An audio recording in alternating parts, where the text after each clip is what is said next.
Korang nak tahu tak, selalu kan boyfriend aku cakap dalam video apa benda semua, aku sidai dia, benda semua kan. Kali ni dia balas weh, dia balas. Dia dah sidai aku selama 41 minit. Kita orang nak pergi mall. Lepas tu tunggu dia and aku tak tahu pukul berapa dia akan sampai ke sini. Please lah.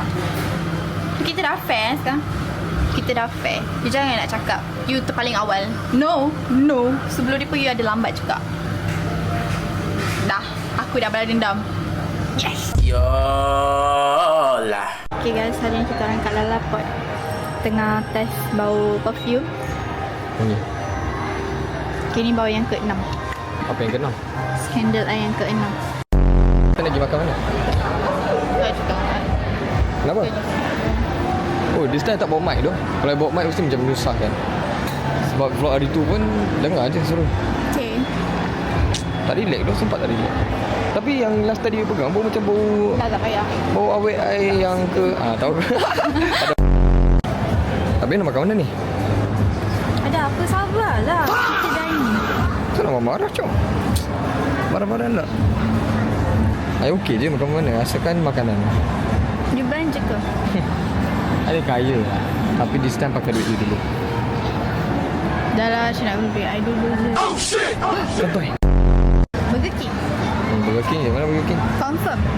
Ya, I makan semua. So kalau you dah cakap Burger King dulu, kita pergi Burger King LG 1. So ni tingkat berapa? Oh ni L1. Oh. Ni dekat L1. So kita pergi LG 1. Cakap nak makan Burger King je pun. Apa yang complicated sangat? Tak, nanti orang macam kita tengok orang tu diorang nak pergi mana. Lepas tu, diorang pergi Burger King. Lepas tu diorang tak, diorang pergi Burger King. Lepas tu diorang datang lah Burger King. Tahu apa masalahnya pun? You nak Burger King tu untuk kita berdua je ke apa? Dah lah. Tak dah habis dengan ML tu. Sikit lah.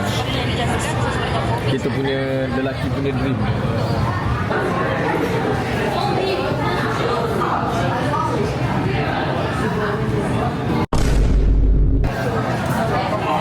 Muka dia macam nak telan orang tu. Punya lapar.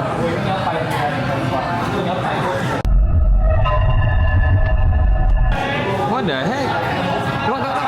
Tunjuk. Holy shit. My face doh. Mak dia pula hantar muka aku.